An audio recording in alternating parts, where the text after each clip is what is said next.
യേശുക്രിസ്തുവിന്റെ വീണ്ടും വരവും പ്രവചന പഠനവും ഇസ്രായേൽ ചരിത്രവും 104 ഭാഗത്തേക്ക് ഏവരെയും പ്രാർത്ഥനയോടെ ക്ഷണിച്ചുകൊള്ളുന്നു.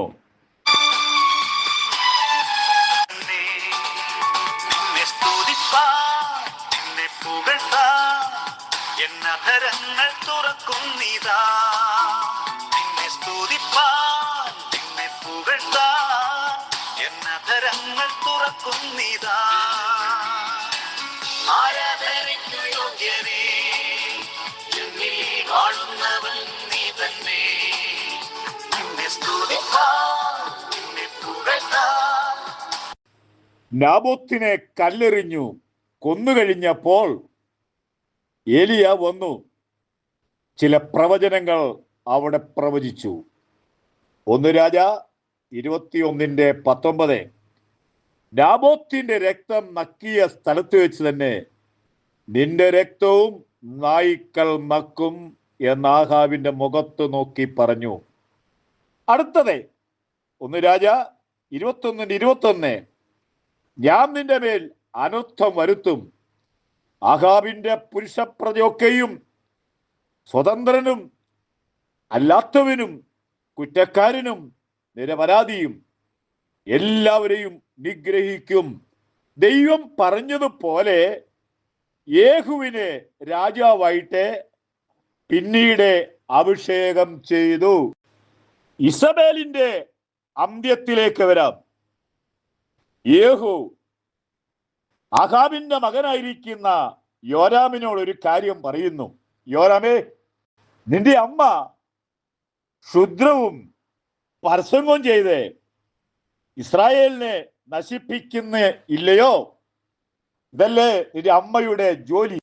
ഇത് പറഞ്ഞതിന് ശേഷം അഭിഷേകം പ്രാപിച്ച യേഹൂ തൻ്റെ കയ്യിലുണ്ടായിരുന്ന ആ വില്ല് പിന്നെ നെഞ്ചത്തേക്ക് തറപ്പിച്ചു, തുളച്ചു മറുവശത്ത് വന്നു. 2 രാജാ 9:23-24. യേഹൂ ഉറക്കെ വിളിച്ചു പറഞ്ഞു, ഇവന്റെ ശവം നാബോത്തിന്റെ സ്ഥലത്തേക്ക് വലിച്ചെറിയുക.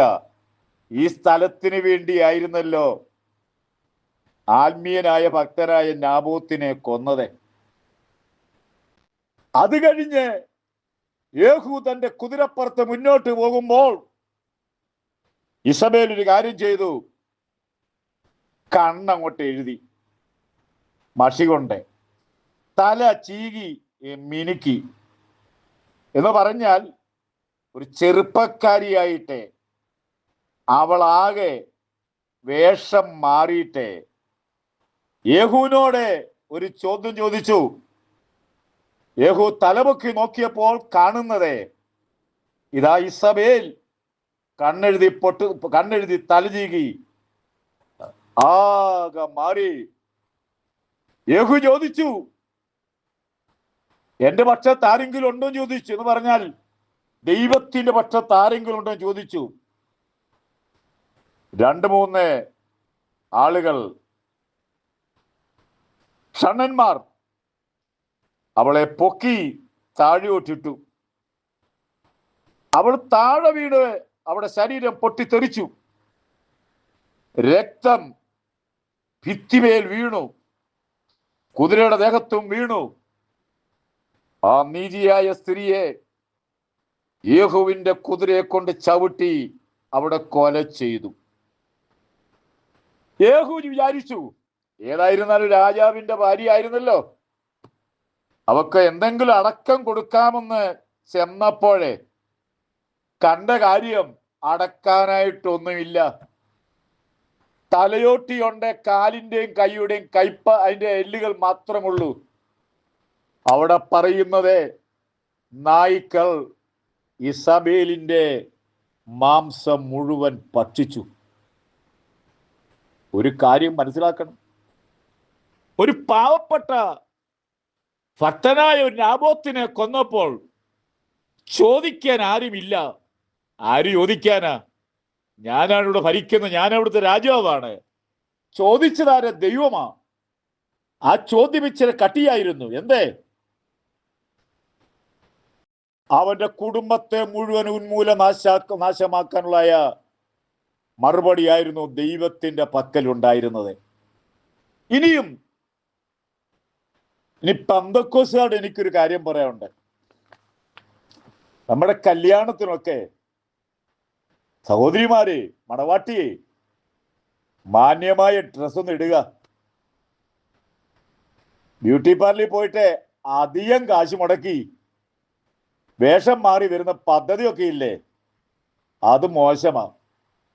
ഇടയ്ക്ക് ഞാൻ ദൈവത്തിന്റെ ആലോചന പറയുകയാണ്.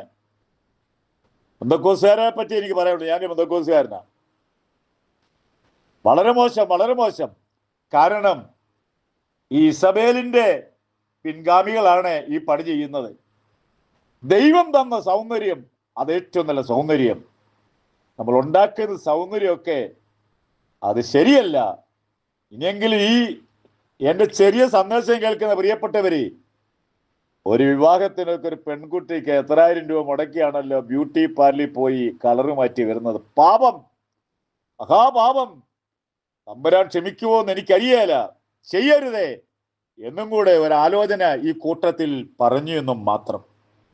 ഭക്തനായ നാബോത്തിനെ കൊന്നതിന്റെ പേരിൽ സ്വർഗം ഇത്ര ഭീകരമായ കഠോരമായ ശിക്ഷ അവന്റെ കുടുംബത്ത് വരുത്തിയെങ്കിൽ സുവിശേഷത്തിനു വേണ്ടി എത്ര പേർ കൊല്ലപ്പെട്ട് കഴിഞ്ഞു, എത്ര പേർ ഉപദ്രവം സഹിച്ചു കഴിഞ്ഞു, എത്ര ആളുകളുടെ വീട് ഇടിച്ചു പൊളിച്ചു കഴിഞ്ഞു, എത്ര ആരാധനാലയങ്ങൾ നമ്മുടെ ഇന്ത്യയിൽ നശിപ്പിച്ചുകൊണ്ടിരിക്കുന്നു.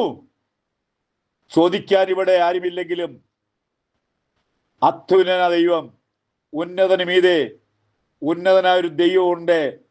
ചോദിക്കേണ്ട സമയത്ത് ചോദിച്ചു കഴിഞ്ഞാൽ ഉണ്ടാകുന്നത് ഏറ്റവും ചിന്തിക്കാൻ പറ്റിയേല എന്നുള്ള കാര്യം എന്നെ കേൾക്കുന്ന ശ്രോതാക്കളെ, എൻ്റെ യൂട്യൂബ് ചാനലിലൂടെയും ഫേസ്ബുക്കിലൂടെയും ഒത്തിരി ആളുകൾ എൻ്റെ ചെറിയ ക്ലാസ് ശ്രദ്ധിക്കുന്നുണ്ട്.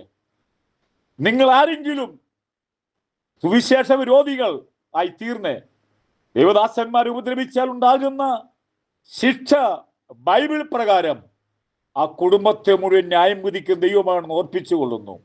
അതുകൊണ്ട് നിർത്തൂ, ദയവേത്. അവരാർക്കും ദോഷം ചെയ്യുന്നവരല്ല, അവർ നല്ല കാര്യങ്ങൾ മാത്രമേ പറയുന്നുള്ളൂ. എൻ്റെ വാക്കുകൾ ഞാനിവിടെ തൽക്കാലം നിർത്തട്ടെ.